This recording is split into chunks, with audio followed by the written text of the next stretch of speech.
Casa de Dinamite é o novo filme da Catherine Bigelow e provavelmente o filme da Netflix para o próximo Oscar. Provavelmente também esse filme vai ser bastante divisivo.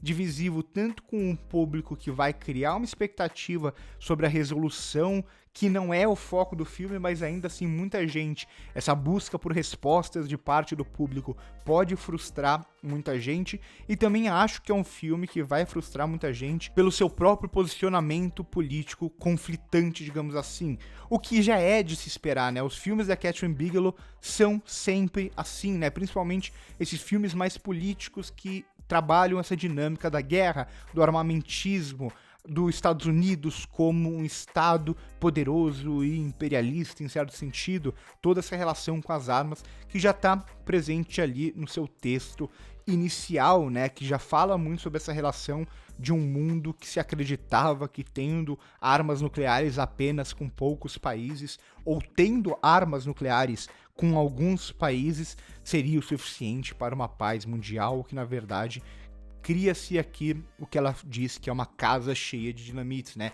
Então essa expectativa de que pode explodir a qualquer momento, explodir o mundo a qualquer momento. E por isso que eu gosto dessa dinâmica que é muito próprio da Catherine Bigelow, né? Ela não só quer dizer alguma coisa, ela diz muita coisa, né? Ela tem posicionamentos muito claros a respeito desse filme, a respeito da política americana, a respeito dessa política armamentista, bélica mundial. Ela deixa isso muito claro, mas para ela não basta apenas ela fazer um filme, digamos assim, temático, né? Um filme que vai falar apenas sobre aquilo. Aqui, às vezes, é mais importante até como ela concebe essas temáticas, como ela concebe essa narrativa. A Catherine Bigelow é uma diretora que, acima de tudo, ela tem essa preocupação com o cinema de gênero muito próprio, né? Então, ela vai fazer muitos thrillers quando ela trabalha esses filmes mais políticos, quando ela trabalha, como, por exemplo, Detroit em Rebelião, como ela trabalha no que agora se transforma em uma trilogia da guerra, né? Então, já teve Guerra ao Terror, já teve A Hora Mais Escura e agora Casa de Dinamite, mas até em outros filmes da carreira dela, ela flerta com muitos gêneros. A gente tem a distopia de um thriller também, meio psicológico, em Strange Days, né, em Estranhos Prazeres. A gente tem, por exemplo, aquela ação muito cheia de adrenalina em um filme como Caçadores de Emoção, como ela revisa até uma lógica do terror de vampiro em Near Dark. Então ela vai trabalhar, inclusive, o outro filme ali no começo da carreira com a personagem da Jamie Lee Curtis, né, o Blue Steel, também que ela meio que revisa essa lógica do filme policial e as expectativas disso. Então ela tem muito no cinema dela essa lógica de trabalhar com o gênero em si, né, muitas vezes de fazer um filme, quando ela vai pro thriller, ela busca mesmo um filme que é sobre alguma coisa, quer dizer alguma coisa, mas mais do que uma resolução sobre aquilo, ela tá preocupada com o que o espectador vai sentir durante aquela 1h40, 1h50, né? Então ele é um filme, acima de tudo, bastante angustiante aqui. Eu gosto de dizer que a Catherine Bigelow, em muitos filmes da carreira dela, ela cria quase que uma estética própria, que é a estética da paranoia, né? Então é um filme que ele vai falar sobre tudo isso, mas que ele só funciona dentro dessa lógica meio paranoica, que tá muito presente, por exemplo, em Estranhos Prazeres, lá no final da década de 90, e também nos outros filmes de guerra dela, né? Então essa paranoia aqui, lá a paranoia do virada do milênio, a paranoia do final do mundo, e aqui de alguma forma a paranoia do final do mundo também, nessa paranoia americana. Então é muito interessante que a premissa parte justamente e não encontra respostas exatamente, parte justamente de uma bomba nuclear disparada em direção aos Estados Unidos, que os americanos não sabem de onde ela foi disparada, não sabem por quem ela foi disparada, e aí começa essa paranoia. Foi a China, foi a Rússia, foi a Coreia do Norte, e liga para um, liga para o outro, e tenta negociar, e tenta descobrir, e tenta impedir que essa bomba chegue em solo americano. Então é um filme que ele vai trabalhar justamente com essa dinâmica muito própria e muito curta em espaço de tempo fílmico, né? Ela consegue prender a gente, ainda que a terceira parte, para mim, acho que não prenda tão bem assim, seja mais fraco do que o restante do filme, mas consegue justamente articular esses muitos personagens, esses muitos pontos de vista e essa paranoia de todos esses personagens, esse medo de todos esses personagens durante esse tempo muito curto.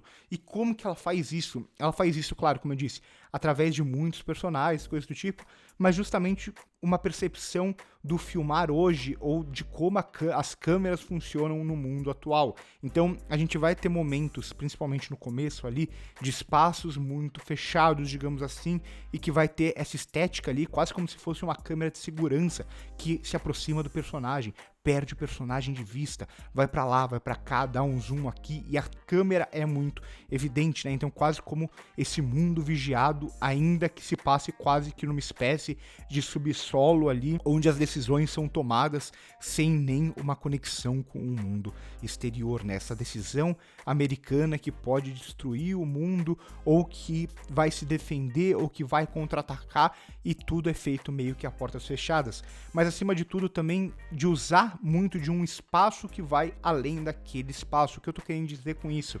Aqui a gente vai ter quase o tempo inteiro uma espécie de videoconferência de muitos personagens em muitos lugares conversando. Essa paranoia que vai também passando por um mundo cheio de telas, por um mundo de um espaço mais profundo. E quando eu digo espaço profundo, é que a gente tem um espaço físico, digamos assim, e a gente tem essa possibilidade de um espaço virtual, de um espaço tecnológico que, de certa forma, teoricamente, expande esse mundo físico. Então ela vai trabalhar muito com essa estética que diz muito respeito ao tempo atual, ao mundo atual, às tecnologias atuais.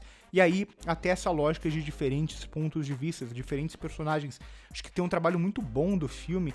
Uma pena que alguns personagens não voltam, né? Acho a atuação da Rebecca Ferguson aqui, que é muito curta, né? De certa forma, é quase que um terço do filme, mas é uma atuação estrondosa, assim, uma das melhores que eu vi no ano, sem sombra de dúvida. Mas ela consegue justamente trabalhar muito dessa lógica desses muitos personagens que a gente consegue sentir muito por eles, apesar deles terem poucas interações, né? Então a gente tem o personagem do Anthony Ramos, que não aparece tanto assim, aparece bem pouco durante o filme, mas a gente sente o pesar dele e os personagens próximos a ele. O mesmo com a Rebecca Ferguson, o mesmo com o Idris Elba, digamos assim, em certo momento, o mesmo com o do Jared Harris, ou com o próprio personagem do Gabriel Basso aqui, que é um personagem muito bom, né? Mostra um pouco de como o filme consegue articular esses pontos de vista bem até certo momento. Então ele surge inicialmente quase como uma piada, que a gente só vê ele correndo, e aí mais uma dinâmica de filmar através do celular, de uma tela frontal, em uma ligação de vídeo. Mas aí, aos poucos, a gente vê, quando a gente tem mais do ponto de vista desse personagem, tudo se reconfigura, digamos assim, né? Então é um filme que ele tá lidando muito com o mundo do hoje, o tempo atual, as tecnologias atuais e os medos e as paranoias atuais, sobretudo a paranoia americana, que muito envolve essa relação conflituosa com as armas, com a destruição, com o resto do mundo. E aí que entra o que eu acho muito interessante, que muita gente pode odiar, e que eu acho que esse filme ele até conversa um pouco, ainda que eu acho que a Bigelow vai melhor que o Alex Garland, mas que conversa um pouco com Warfare, né, com Tempo de Guerra desse ano, que se vocês viram a minha crítica lá, eu falo muito sobre um filme que ele tenta ser anti-armas ou anti-guerra, ao mesmo tempo que ele é um filme que é meio nacionalista e meio que filma aquela guerra de uma forma muito crua. Aqui é quase que uma outra guerra, né? É a guerra do hoje. Então, se a Bigelow já filmou a guerra de fato, por exemplo, ali em Guerra ao Terror, já filmou a articulação de uma guerra que está acontecendo em espaços fechados ali em A Hora Mais Escura, aqui o que vai ter é essa guerra, que é justamente uma guerra que é basicamente você apertar um botão, e pode até ter sido um acidente, pode ter até sido uma pessoa isolada. Eu sei que nos comentários vai ter gente falando, não, com certeza foi tal coisa. Não, o filme nunca determina qual é o impacto, quem fez aquilo, por que fez aquilo, e aí que tá o interesse. A paranoia, ela parte justamente do não saber, acima de tudo, mas essa paranoia só existe por causa do mundo como ele tá configurado. E aí entra essa lógica mesmo, bastante conflituosa. Em certo momento o filme ele vai ser, de forma geral o filme ele vai ser muito americano, ele vai olhar muito para os Estados Unidos, para os medos dos Estados Unidos, para esses personagens agindo de forma até patriótica em certo sentido, mas ao mesmo tempo ele tem esse questionamento aos Estados Unidos como uma parte integral desse mundo desenhado como ele é desenhado. Inclusive eu acho muito bom como nenhum dos personagens aqui eles são bons ou eles são ruins, né? Eles são pessoas tentando agir em um momento específico de muita tensão que pode definir o resto do mundo, né? Então, claro, a gente já percebe um pouco da ideologia de cada um, mas de forma geral, nada é muito evidente, nada é muito gritante, né? É mais os personagens agindo quase que de uma forma pragmática, mas ao mesmo tempo de uma forma bastante rápida. Por isso que eu acho que perde um pouco a última parte, né? Eu gosto do presidente falando sem parar, ou o presidente falando naquela reunião, sem muita voz, inclusive, mas sem a gente ver ele, sem a gente saber quem ele é. A terceira parte, a partir do momento que ela vai para esse ponto de vista do presidente e mais uma vez repete aquilo que a gente já conhecia, aquilo que a gente já sabia da trama, eu acho que a resolução em si não é um problema. Pelo contrário, eu gosto de como o filme se resolve, se fecha, o que ele responde ou o que ele não responde acima de tudo.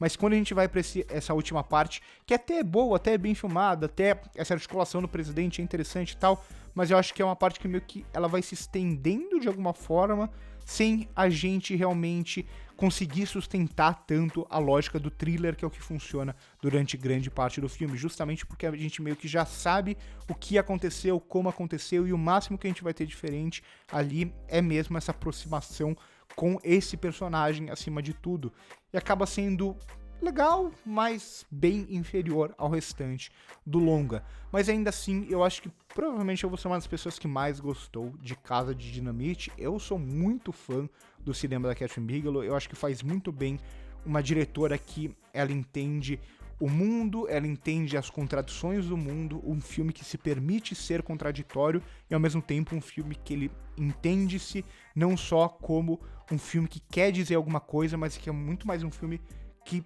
provoca a gente sensorialmente a partir desses temas que estão sendo trabalhados. Então, as escolhas de como filmar, as escolhas de como filmar e o ritmo que se é filmado e como a montagem trabalha entre esses muitos espaços que se transformam quase que uma coisa só, como tudo isso vai gerando uma angústia, uma antecipação no espectador que às vezes é até maior do que o filme está querendo dizer, ou é até maior do que a gente saber o que vai acontecer ou não no final.